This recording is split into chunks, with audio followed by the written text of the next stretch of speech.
Bismillahirrahmanirrahim. Assalamualaikum warahmatullahi wabarakatuh. Baiklah, Ibu akan kembali melanjutkan materi yang kemarin yang berkaitan dengan lebih dekat kepada Allah Subhanahu wa taala dengan salat sunnah. Ini adalah part kedua. Selanjutnya, sholat sunnah munfarid atau sholat sunnah yang dilakukan biasanya secara sendirian. Yang dicontohkan oleh Rasulullah ngelakuinnya sendirian. Yang pertama, sholat rawatib. Sholat rawatib ini adalah sholat yang mengiringi sholat wajib. Keutamaannya sangat banyak ya. Yang pertama, menyempurnakan sholat fardu. Yang kita bahas sebelumnya, bahwa sholat fardu kita itu rasanya sangat kita tidak bisa menjamin bahwa sholat yang telah kita lakukan itu telah sempurna. Apalagi kita manusia ini punya banyak sangat tidak sempurna lah, sebagai makhluk tuh kita sangat tidak sempurna. Yang sempurna tuh hanya Allah. Makanya perlu untuk kita selalu sholat rawatib, sehingga ya menjaga-jaga agar sholat fardu kita itu sempurna. Karena itu yang pertama kali dihisab, sesuai dengan hadis yang awal kita baca tadi ya. Sholat itu yang pertama kali dihisab. Jika baik, maka aman. Jika tidak baik, maka nggak aman. Nah, baik atau tidak baik, itu tergantung dari sholat kalian seperti apa. Sholat fardunya biar baik, ya harus diiringi dengan sholat rawatib. Nih, kemudian keutamaan lainnya nih, 2 rakaat sebelum subuh atau sholat fajar, sholat sunnah fajar 2 rakaat sebelum subuh itu lebih baik dari dunia dan isinya. Ini menurut salah satu hadis ya. Ini ada hadisnya.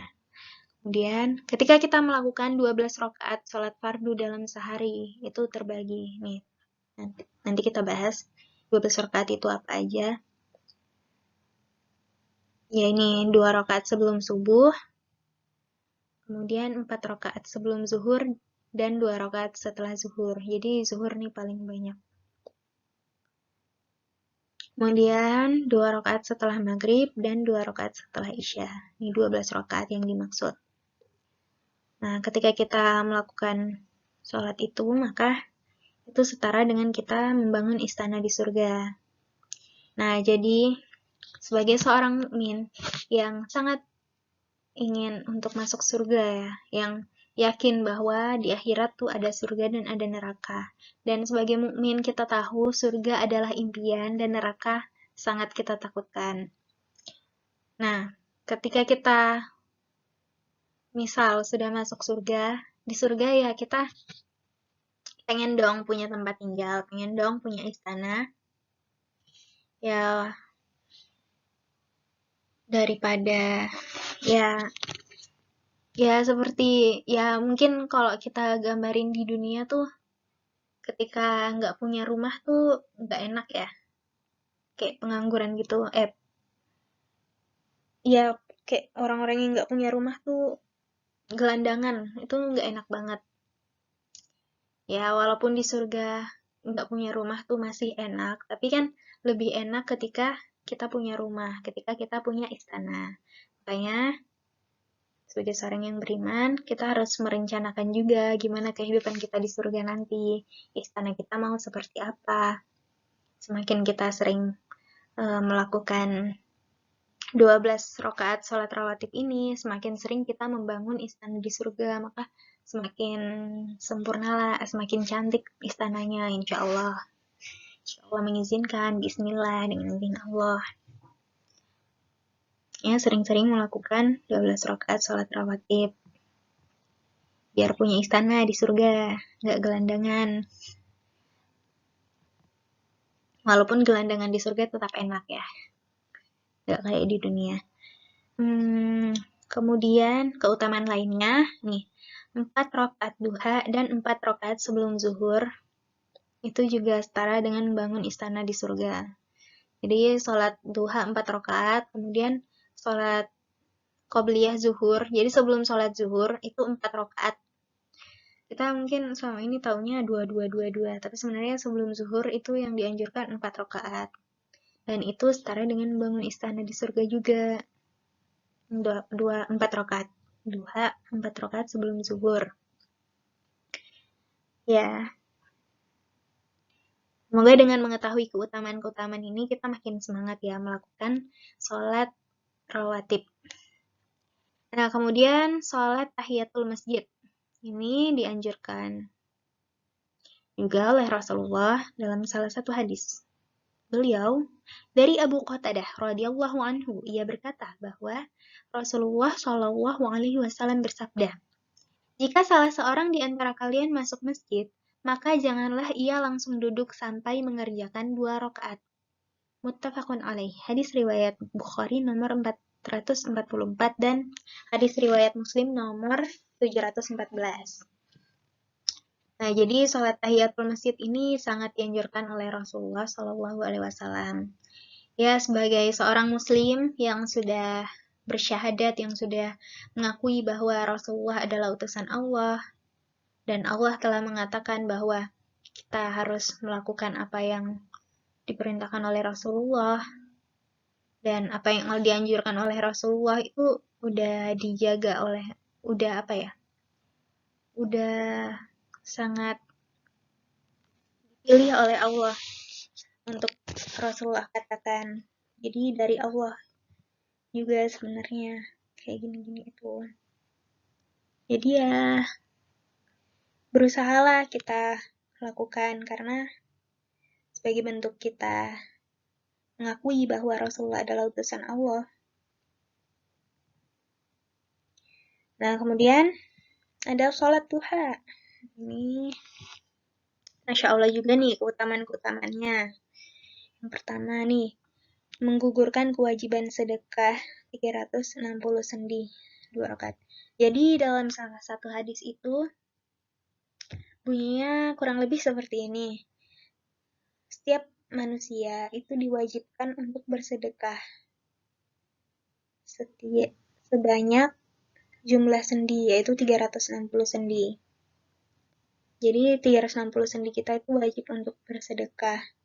Dan kewajiban sedekah sebanyak 360 sendi itu bisa gugur dengan kita melakukan 2 rakaat sholat duha. Jadi ini setara dengan sedekah 360 sendi guys, 2 rakaat duha. Dan ini wajib ya, sedekahnya tuh wajib. Dan itu bisa tergantikan dengan 2 rakaat ini. Jadi ya, apa ya, sebisa mungkin dilaksanainlah salat sunnah duha ini. Minimal 2 rakaat. Kemudian dicukupkan kebutuhannya. Ini juga dalam suatu hadis dijamin kebutuhannya dicukupkan. Kemudian diampuni dosanya. Nih setelah sholat duha itu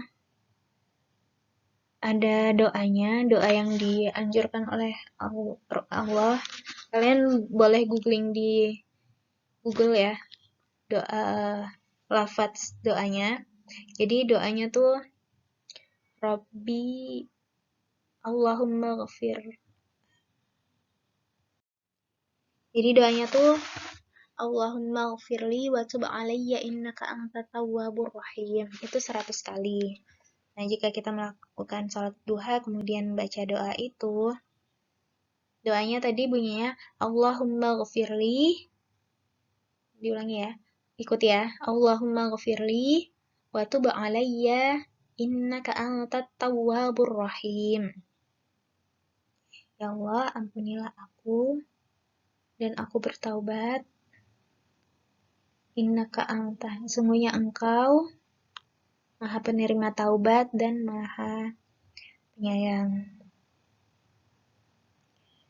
Kemudian, nih sholat duha juga itu setara dengan membangun istana di surga. Yaitu guys, biar nggak jadi gelandangan di surga, walaupun tetap enak ya jadi gelandangan di surga. Tapi kan lebih enak kalau punya istana di surga guys. Ya itu sebisa jika kita melakukan 12 rakaat sholat duha, yaitu setara dengan bangun istana di surga. So, ya semangat, ayo kita semangat membangun istana di surga. Semangat sholat duha 12 rakaat. Semangat sholat duha 4 rakaat dan 4 rakaat sebelum zuhur. Semangat 12 rakaat sholat rawatib. Semangat membangun istana di surga, guys. Next. Untuk tambahan materi sholat rawatib, jadi sholat sunnah rawatib itu terbagi menjadi dua, yaitu sholat sunnah rawatib muakkad dan sholat sunnah rawatib ghair muakkad. Sholat sunnah rawatib muakkad itu adalah sholat sunnah rawatib atau sholat sunnah yang dikerjakan sebelum atau sesudah sholat fardu atau sholat 5 waktu yang itu dilakukan oleh Rasulullah, yang selalu dilakukan oleh Rasulullah Shallallahu Alaihi Wasallam.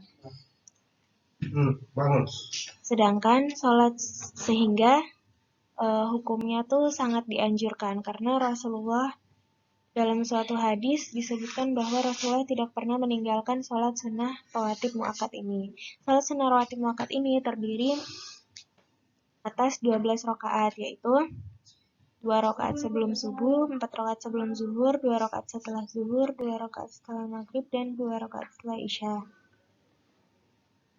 Kemudian, sholat sunnah rawatib ghair muakkad adalah sholat sunnah yang menyertai sholat rawatib di luar ke-12 ini. Di luar 12 ini kecuali sebelum subuh dan sesudah asar. Itu adalah 2 waktu yang diharamkan untuk sholat. Itu disebutkan dalam suatu hadis juga. Dan untuk istilah dalam penyebutan maba, kalau sholat sunnahnya dilakukan sebelum sholat fardu, itu namanya sholat qobliyah. Kalau sesudah sholat fardu namanya ba'diyah. Kalau misalnya nih dilakuin sebelum subuh, berarti qobliyah subuh. Kalau sebelum zuhur, qobliyah zuhur. Setelah zuhur, ba'diyah zuhur.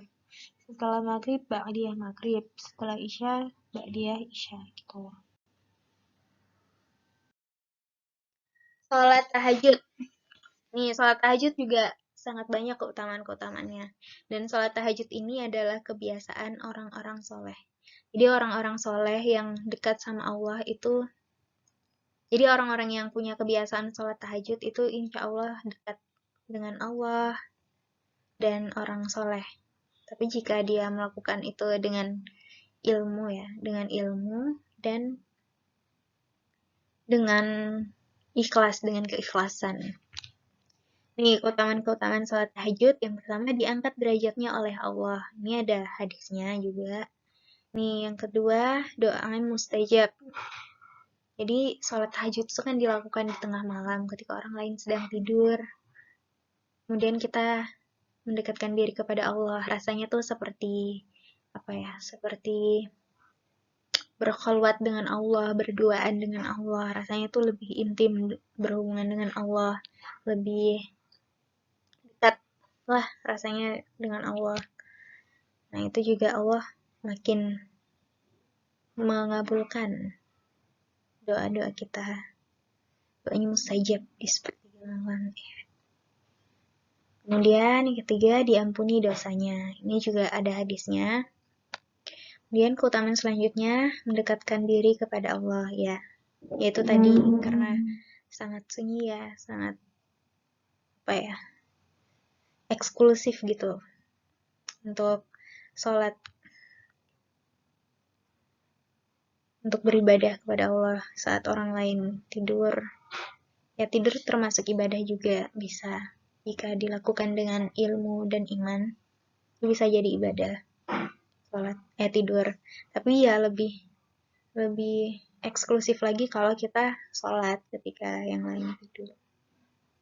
Kemudian, sebaik-baik sholat setelah sholat wajib. Ini juga ada hadisnya.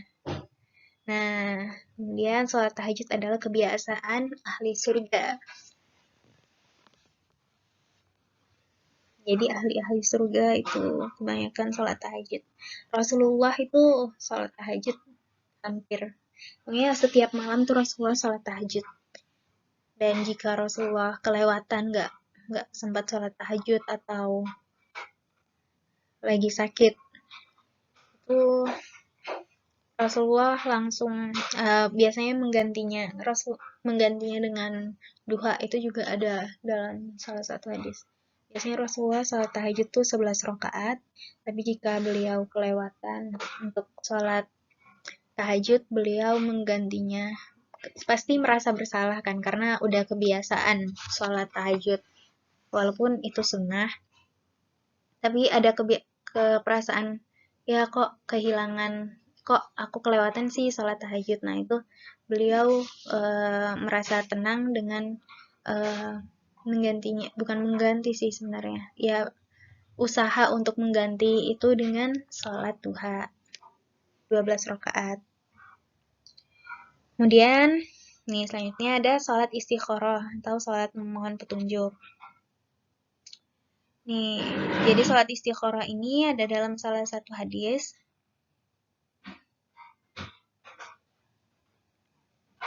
Inti dari hadis itu adalah bahwa Rasulullah Shallallahu Alaihi Wasallam mengajari para sahabatnya untuk sholat istikharah dalam setiap urusan. Nah, bagaimana beliau mengajari itu? Jadi setiap ada urusan itu istikharah. Istikharah tuh memohon petunjuk. Jadi ya benar-benar dalam setiap urusan yang dijalani itu sebisa mungkin udah benar-benar yang terbaik gitu. Ditunjukin oleh Allah yang terbaik. Misal ada urusan apa ya? Urusan belanja. Terus istikharah dulu.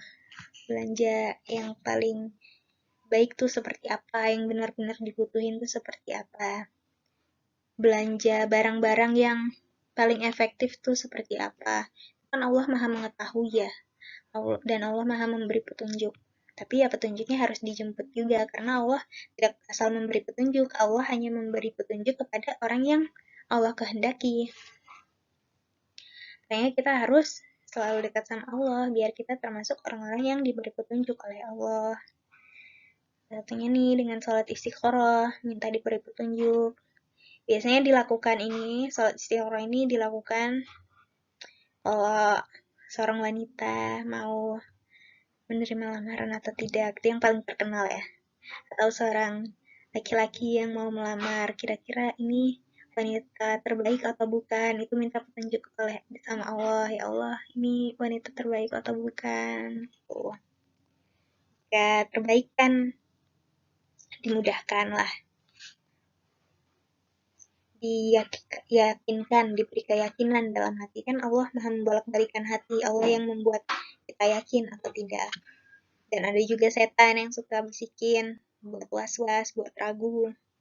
Ya makanya kita harus dekat-dekat sama Allah, biar setan mah kalah. Setan mah cuma ciptaan Allah ya, jadi kalah lah. Jika kita dekat sama Allah, insya Allah bismillah. Kemudian sholat hajat atau sholat ketika kita membutuhkan sesuatu, ya kita harusnya meminta hanya kepada Allah. Salah satu cara kita meminta kepada Allah itu dengan sholat hajat. Nih, ini sholat hajat nih ada dalam dijelaskan, itu bukan karangan kita, tapi itu dijelaskan oleh Rasulullah, ada hadisnya. Nih, barang siapa yang mempunyai hajat kepada Allah atau salah seorang manusia dari anak cucu Adam, berwudulah dengan sebaik-baik wudu, kemudian sholat 2 rakaat, lalu memuji kepada Allah dan mengucapkan salawat kepada Nabi Muhammad SAW. Setelah itu berdoa. Hadis riwayat Tirmizi dan Ibnu Majah. Nah, jadi sholat hajat ini ya salah satu cara untuk semacam membujuk Allah untuk supaya kita diberikan, ya mendekatkan diri kepada Allah, meminta kepada Allah melalui sholat gitu. Nih, kemudian ada sholat witir. Nih hadis Hadisnya dari Ali radhiyallahu anhu, ia berkata, salat witir tidaklah seperti salat wajib. Namun demikian, Rasulullah Shallallahu Alaihi Wasallam telah menyunnahkannya. Beliau bersabda, sesungguhnya Allah itu witir dan mencintai yang witir, maka lakukanlah witir, wahai ahli Al-Quran. Hadis riwayat Abu Dawud dan Tirmizi. Ada yang mengatakan ini hadis hasan, ada yang mengatakan ini hadis sahih. Nah, jadi sholat witir ini dilakukan ketika malam hari. Jadi bisa sebelum tidur tuh sholat witir dulu. Kalau Abu Bakar itu biasanya sholat witir itu sebelum tidur. Karena takut saat tidur tuh meninggal. Beliau takut. Beliau sangat sangat mempersiapkan kematian. Sangat yakin, sangat beriman, sangat yakin bahwa kematian itu pasti menghampiri dan tidak tahu kapan menghampirinya, bisa saja saat tidur. Makanya beliau suka sholat witir itu sebelum tidur. Kemudian bangun sholat tahajud. Gak perlu witir lagi karena udah witir sebelum tidur. Atau bisa juga dilakukan sholat witirnya itu setelah sholat tahajud. Jadi sholat tahajud kan 2 rakaat biasanya. Yang Rasulullah bilang tuh biasanya sholat tahajudlah kalian 2 rakaat, 2 rakaat, 2 rakaat. Kemudian apabila kalian yakin bahwa sholat subuh akan tiba waktunya, tutuplah dengan 1 rakaat. 1 rakaat ini witir.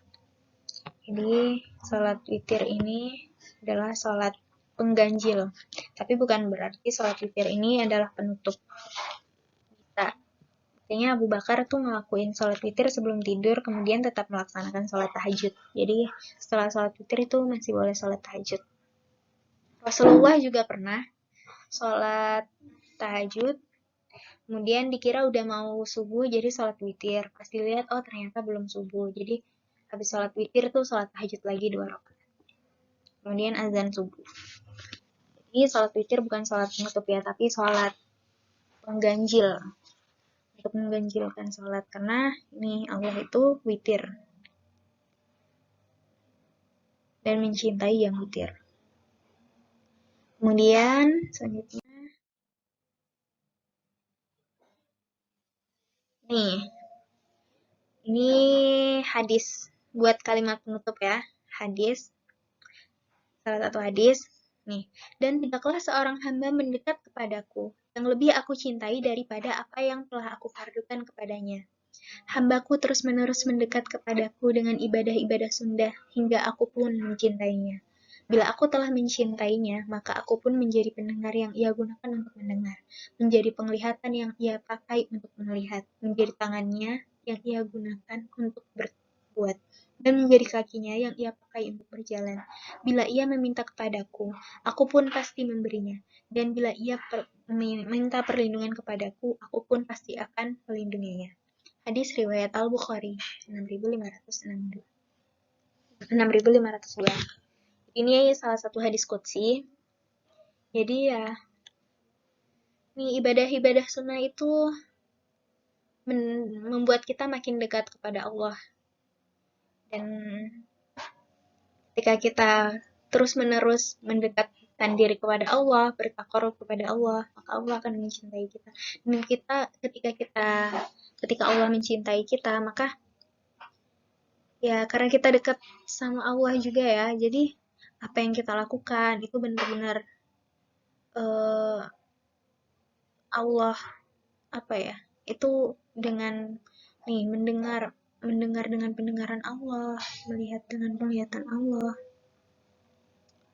Itu jadi apa yang kita dengar, apa yang kita lihat itu benar-benar apa yang Allah ridhoi. Dan juga menjadi lebih tajam ya, hatinya tuh lebih tajam. Semakin peka mana yang Allah ridhoi, mana yang tidak Allah ridhoi.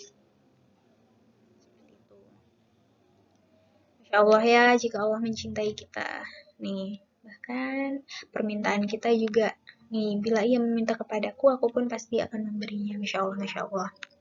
Jadi ya, ayo kita selalu mendekatkan diri kepada Allah, tidak hanya dengan apa-apa yang Allah wajibkan seperti sholat-sholat fardu, tapi juga apa-apa yang Allah sunahkan seperti sholat sunnah, puasa sunnah, dan lain-lain. Sekian, jazakumullahu khairan katsiran.